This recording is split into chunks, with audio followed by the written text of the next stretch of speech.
The night had grown heavier than death itself. The sacred grove trembled with unseen power as Princess Moremi stood among the people, her blood-dyed palm glowing faintly, her eyes burning with ancestral fire. The kingdom fell silent.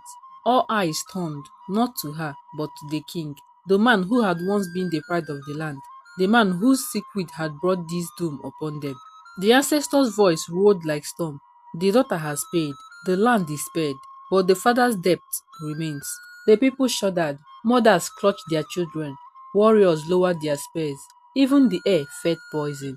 The king's face darkened, his crown gleamed under the moonlight, but sweat ran down his temples. He knew there was no escape, yet pride, pride that had always been his cause, kept him standing tall. I am your king, you dare demand my blood.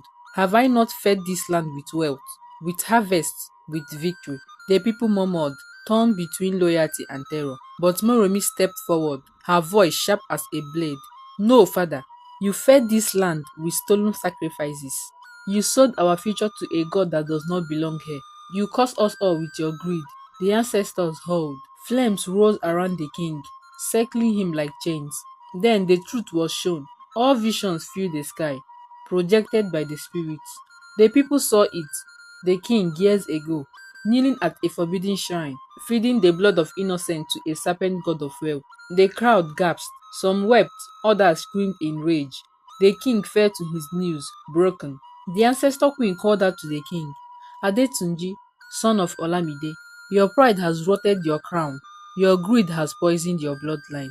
Your debt is not silver nor gold, it is your life. The king trembled for the first time in his reign. He was powerless. He looked at his daughter, Moremi. Will you let them take me? Tears stung her eyes. She had loved him, but she remembered the cries of the hungry, the ghost in the river, the weight of the covenant, now carved into her very soul. And she said, the land must live, even if you must die. The ancestor descended. From a fire emerged a dozer shadow, half man, half beast, with horns coiling like the roots of the earth.